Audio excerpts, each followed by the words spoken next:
केंद्रीय गृह मंत्री इस सम्मेलन में क्या कुछ कह रहे हैं, सीधे रुख करते हैं। मुझे विश्वास है आने वाले 10 साल में हमारा हरेक युवा इस सेंस के साथ और मदद की वृत्ति के साथ डिजास्टर के सामने लड़ने के लिए तैयार खड़ा पाएंगे। इस प्रकार का तंत्र हम खड़ा करना चाहते हैं। मित्रों, पूर्व चेतावनी प्रणाली का विकास, इसमें भारत ने बहुत कुछ हासिल किया है। मैं डिटेल में जाना नहीं चाहता, पहले से ही 20 मिनट लेट चल रहे हैं। यथा समय पूर्व तैयारी, इसमें भी हमने कैलेंडर के साथ जोड़ दिया है उसको। सक्रिय निवारण और शमन दोनों क्षेत्रों के अंदर वैज्ञानिक तरीके से हमने पद्धति को इवॉल्व किया है। और आपदा जोखिम का न्यूनीकरण, इसमें भी हम बहुत सफलता प्राप्त कर चुके हैं। मैं सिर्फ उदाहरण के लिए कहता हूं, इसमें किसी की टीका की बात नहीं है, पूरे राष्ट्र का ये अचीवमेंट है। 1999 में उड़ीसा में सुपर साइक्लोन आया था, 10,000 की मृत्यु हुई थी। 2019 में उड़ीसा में चक्रवात फानी आया, सिर्फ 1 मृत्यु हुई। और गुजरात में बिपरजॉय तूफान आया, 0 कैजुअलिटी के साथ।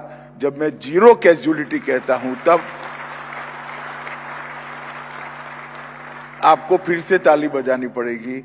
जब मैं 0 कैजुअलिटी करता हूं तो कहता हूं तब सुपर बिजॉय में एक भी पशु की भी मृत्यु नहीं हुई। ये बताता है कि कोई एक विषय के अंदर स्थानीय इकाइयां, जनता, राज्य सरकारें, केंद्र सरकार, सभी डिपार्टमेंट और वैज्ञानिक और सुरक्षा कर्मी सब मिलकर काम करते हैं तो कितना बड़ा अचीवमेंट मिलता है। अब ये अचीवमेंट के पीछे जाकर देखते हैं तो पिछले दशक में हमने वित्तीय सशक्तिकरण के लिए भी बहुत प्रयास किया है। सरकार के बजट में बहुत बड़ी बढ़ोतरी की है। संस्थागत सशक्तिकरण भी हमने प्रयास पूर्वक और डिजाइन से किया है। संरचनात्मक सशक्तिकरण भी किया है और इस सब को जोड़ते हुए मल्टी डायमेंशनल अप्रोच को भी नीति के रूप में हमने स्वीकार किया है। मित्रों, मैं फिर से एक बार कुछ आंकड़े जरूर बताना चाहूंगा।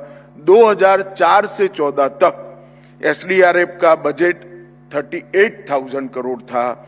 2014 से 24 तक 1,44,000 करोड़ रुपए का बजट हमने दिया है।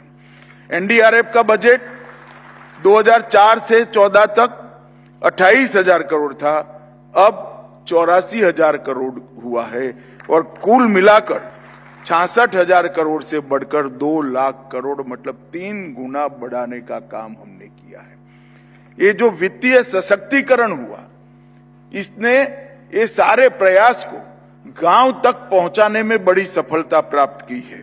और 15वें वित्त आयोग में 14वें वित्त आयोग के अनुपात में 4 गुना बजट की हमने बढ़ोतरी की है।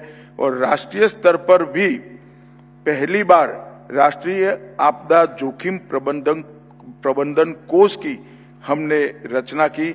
68,000 करोड़ की अलग राशि इसके लिए समर्पित की है। आज यहाँ पर 2 दिन का सेमिनार है। मैं सभी राहत कमिश्नरों को भी कुछ कहना चाहता हूं। कई सारे जिलों के जिला आपदा प्रबंधन योजना बनाना बाकी है। क्या हम तय कर सकते हैं कि यहां से जाने के बाद 90 दिन में हर जिला की अपने अपने राज्य में जिला आपदा प्रबंधन योजना बनाने का काम हम समाप्त कर दें? जब तक जिले की आपदा प्रबंधन की योजना नहीं होगी, तब तक ये आपदा प्रबंधन के सामने त्वरा के साथ लड़ना संभव नहीं है। और यहां से बहुत अच्छी गाइडलाइन दी है। हर प्रकार की आपदा के आपके जिले में कौन सी आपदा की संभावना है वो भी दिया है। और आकाशीय बिजली के लिए भी हम ऐसा मानकर चलते हैं कि आकाशीय बिजली से नागरिकों को बचाना संभव नहीं है। मगर मित्रों, विज्ञान बहुत आगे बढ़ चुका है। बिजली की त्वरा से ज्यादा त्वरा हमारी बचाने की होती है तो हम नागरिकों को बचा सकते हैं। और हमने यहां से राज्य स्तरीय कार्य योजना केंद्र ने भेजी है। मेरा सभी से आग्रह है कि राज्य स्तरीय बिजली से आकाशीय बिजली की कार्य योजना को आप जल्दी बनाइए और सभी राज्यों और यूटी 90 दिन में इसको केंद्र के साथ साझा करें। शीतलहर और ओला गिरने के लिए राज्यों और यूटी की कार्य योजना तैयार नहीं हुई है। इंसिडेंट रिस्पांस सिस्टम कई राज्यों में अभी भी लागू करना बाकी है। अग्निशमन सेवाओं के विस्तार और आधुनिकीकरण के लिए भी भारत सरकार ने एक अच्छा बजट जारी किया है। राज्यों ने इसकी भी योजना अपनी नहीं भेजी है, कई राज्यों ने नहीं भेजी है, कई राज्यों ने भेजी है। और भूस्खलन शमन के लिए भी संबंधित राज्य और यूटी अपनी शीघ्र योजना बनानी चाहिए। एनडीएमए ने क्रॉस कटिंग क्षेत्रों पर 38 दिशा निर्देश और 34 एसओपी जारी किए हैं।